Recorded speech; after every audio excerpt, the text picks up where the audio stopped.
सभी लोगों को धन्यवाद। देखो पहली चीज़ ये है कि प्रीलिम्स के लिए सबकी अपनी-अपनी अंडरस्टैंडिंग है और लोग जो उन्हें सही लगता है वो उस हिसाब से पढ़ाई करते हैं, ठीक है? ओवर द पीरियड मेरी एक अंडरस्टैंडिंग डेवलप हुई है, उसके हिसाब से ये वाला टॉपिक जो है it is useful, it is not certain that it will be asked but it is very useful, this topic is very useful. तो हम लोग इसको कवर करने वाले हैं इस टॉपिक को। टॉपिक क्या है? अवार्ड्स नाम का एक टॉपिक है, उसके अंदर एक सब टॉपिक है स्पोर्ट्स अवार्ड्स।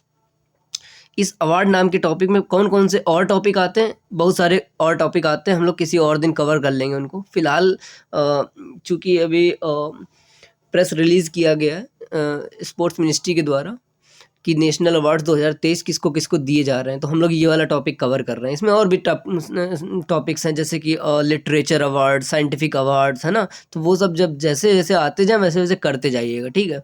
इसको कवर इसलिए कर रहा हूँ क्योंकि मेरे को यूज़फुल लग रहा। चलो शुरू करते हैं।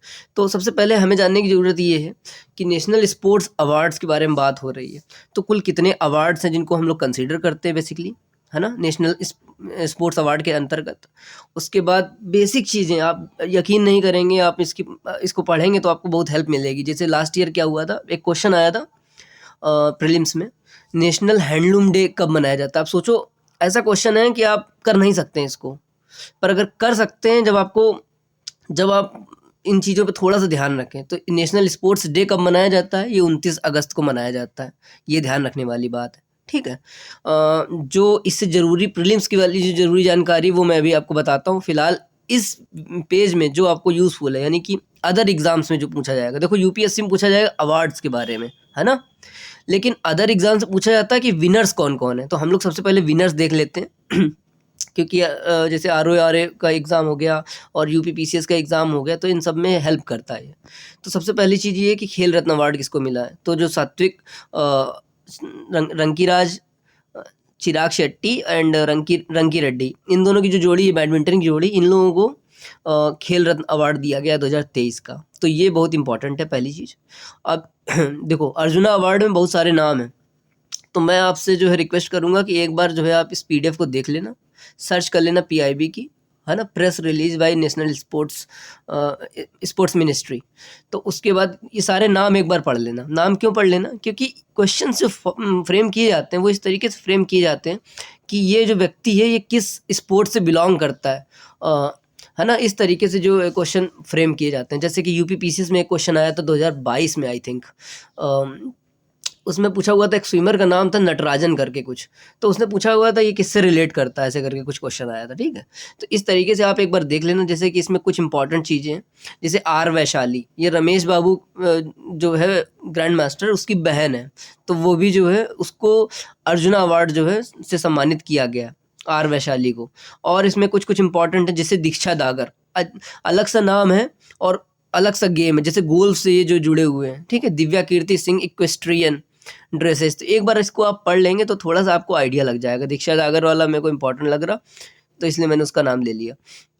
बाकी आप देख लीजिए एक बार। शीतल देवी इज़ अ पैरा आर्चरी में इनका जो है नाम आता है, क्योंकि इन्होंने अभी एशियन गेम्स में मेडल जीते हैं, ठीक है? तो और भी जो भी नाम है एक बार इसको आप देख लेना। मैं सारे लिस्ट नहीं कवर करने वाला हूँ क्योंकि मैं यूपीएससी पर्पज से जो है इसको एड्रेस करने वाला था, ठीक है? तो एक बार आप इसको देख लेना।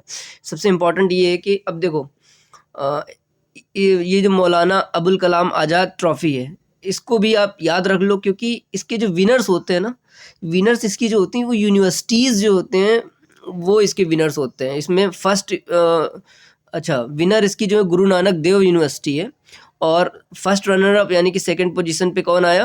वो लवली एलपीयू यूनिवर्सिटी आ गई और कुरुक्षेत्र यूनिवर्सिटी आ गई, ठीक है? तो ये इंपॉर्टेंट चीज़ है। अब हम लोग वापस आते हैं और देखते हैं कि इम्पॉर्टेंट क्या है यूपीएससी पर्पज से।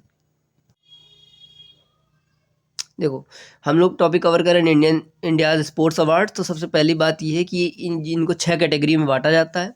खेल रत्न अवार्ड इसको मेजर ध्यानचंद जी के नाम पर रीनेम किया गया अभी हाल ही में 2021 में, ठीक है? उसके बाद अर्जुना अवार्ड, द्रोणाचार्य अवार्ड, फिर मेजर ध्यानचंद अवार्ड एक और है, ठीक है? इसमें गलती कैसे हो रही है, मेजर ध्यानचंद नहीं, हाँ मेजर ध्यानचंद, मैं इसको मुझे लगा कि द्रोणाचार्य लिखा हुआ है, तो मेजर ध्यानचंद हो गया, यानी कि ध्यानचंद जी के नाम पे 2 अवार्ड हैं, ठीक है। वो बोलने में मुझे गड़बड़ क्यों हो रही, क्योंकि मैं प्रोफेशनल नहीं हूँ और थोड़ा कई दफ़ा क्या होता है, काफ़ी कई दिनों बाद आप वीडियो बनाओ तो थोड़ा गड़बड़ हो जाता है बातचीत करने में, कोई बात नहीं। तो हम लोग वापस आते हैं, मेजर ध्यानचंद जी के नाम पे 2 अवार्ड हैं, जो हाईएस्ट अवार्ड है वो भी इन्हीं के नाम पर है, उसका ओरिजिनल नेम जो है वो खेल रत्न अवार्ड है, लेकिन मेजर ध्यानचंद जी का जो है नाम उसमें जोड़ दिया गया है। तो ये इनको 6 कैटेगरी में बांटा जाता है। इसमें मेरे लिए मुझे क्या इम्पोर्टेंट लगा, मुझे ये इम्पोर्टेंट लगा कि कई दफ़ा क्या करते हैं कि क्वेश्चन फ्रेम करते हैं और आपसे पूछते हैं कि ये अवार्ड कब कॉन्स्टिट्यूट किया गया, है ना? और इसका पहला विनर कौन रहा? तो जो खेल रत्न अवार्ड है 1991 में जो इसको इंस्टीट्यूट किया गया और 2021 में इसका रीनेमिंग की गई, ध्यानचंद जी के नाम पे जो है रखा गया। इसमें देखा जाता है कि जो 4 साल का कंटिन्यूअस रिकॉर्ड रहता है, जो भी व्यक्ति सिलेक्ट किया जाता है, ठीक है, उसका 4 साल का कंटिन्यूअस रिकॉर्ड देखा जाता है। तो मैंने बहुत शॉर्ट में जो है इसके नोट्स बना दिए हैं, ठीक है। इसके जो पहले विनर थे वो आनंद विश्वनाथन जी थे। उसके बाद हम लोग बात करते हैं अर्जुना अवार्ड की। अर्जुना अवार्ड जो है 1961 में इसको कॉन्स्टिट्यूट किया गया। हाँ, और एक बात, जो खेल रत्न अवार्ड है उसके यंगेस्ट विनर हैं अभिनव बिंद्रा, उनको जो 18 वर्ष की उम्र में ये अवार्ड दिया गया था। अर्जुना अवार्ड की बात करते हैं 1961 में इसको कॉन्स्टिट्यूट किया गया। अब मैंने इसका जो है स्टडी करी तो मुझे समझ में आया कि इसके मेल विनर्स जो हैं मोर देन 1 है, इसलिए मैंने उनको कंसीडर नहीं किया, है ना? मतलब मुझे लगता है कि ऑप्शन एलिमिनेट कर पाएंगे आप, अगर आपको ये मिनिमम जानकारी रहेगी तो। I am pursuing minimum information approach, okay, क्योंकि ज़्यादा आप इन्फॉर्मेशन आप याद नहीं रख पाएंगे। तो 1961 में इसको कॉन्स्टिट्यूट किया गया। इसकी जो पहली महिला जिनको सम्मानित किया गया वो थी अना लम्सडेन, ठीक है। देन एक बात इम्पॉर्टेंट ये है कि अगर किसी व्यक्ति को खेल रत्न अवार्ड दे दिया गया है तो उसको फिर अर्जुना अवार्ड नहीं दिया जा सकता, यानी उसको नॉमिनेट नहीं किया जा सकता। लेकिन अगर किसी को अर्जुना अवार्ड दिया गया है उसको खेल रत्न अवार्ड के लिए नॉमिनेट किया जा सकता है, ये इंपॉर्टेंट चीज़ है, ठीक है। देन द्रोणाचार्य अवार्ड जो है 1985 में इसको कॉन्स्टिट्यूट किया गया। Renu Kohli was the first women who was awarded with this award, okay. Then major Dhyan Chand award जो है इसको 2002 में कॉन्स्टिट्यूट किया गया, Indian highest honour for life time achievement. अब देखो हम लोगों को याद ये रखना है कि अवार्ड में किसको किस तरीके का जो अवार्ड है, जैसे द्रोणाचार्य अवार्ड है तो वो कोचेस के लिए, कौन कौन से कोच हैं। फॉर एग्जांपल, अब मैंने इसमें नाम नहीं लिखा है लेकिन मेरे को पता है कि जो शुरुआत के 3 जो मतलब पहला अवार्ड दिया गया था जो मेल लोगों को दिया, पुरुषों को दिया गया था, there were 3 coaches. One of the coach was coach of PT Usha, है ना, नाम्बियार करके है उनका नाम कुछ। पीटी उषा जी के जो कोच थे उनको सम्मानित किया गया था अलॉन्ग विद 2 अदर्स। तो 3 लोग हैं, उनके नाम जो है याद नहीं रख सकते इसलिए मैंने उनका नाम नहीं लिखा है, लेकिन महिला रेणु कोहली जी का जो है नाम याद रख सकते हैं आप। अब हम लोग देखिए मेजर ध्यानचंद जो अवार्ड है ये लाइफ टाइम अचीवमेंट अवार्ड है, ठीक है। अब मक्का ट्रॉफी क्या है? मक्का ट्रॉफी ये मौलाना अबुल कलाम आज़ाद ट्रॉफी है, इसको 1956 में कॉन्स्टिट्यूट किया गया और इसकी खासियत ये है कि ये यूनिवर्सिटीज़ को दिया जाता है। जैसे कि अभी हम लोगों ने देखा था प्रेस रिलीज में कि जो इस बार किसको दिया गया है, गुरु नानक देव यूनिवर्सिटी जो है इसकी विनर है, उसके बाद LPU और कुरुक्षेत्र यूनिवर्सिटी, ठीक है। देन खेल प्रोत्साहन अवार्ड जो है इसको 2009 में इंटीग्रेट किया गया बेसिकली, ठीक है।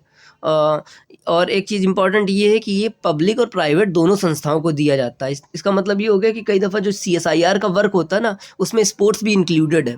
तो जो कंपनीज़ होती हैं वो CSIR वर्क के अंतर्गत स्पोर्ट्स को फैसिलिटेट करती हैं and they are also considered for this award.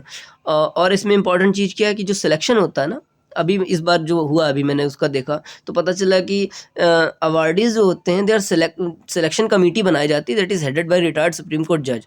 और हम लोग ये याद रखना चाहिए कि नेशनल स्पोर्ट्स डे जो होता है 29 अगस्त को होता है। तो मेरे हिसाब से ये जानकारी जो है काफ़ी यूज़फुल है and we should remember, try to remember it. Hope it helps.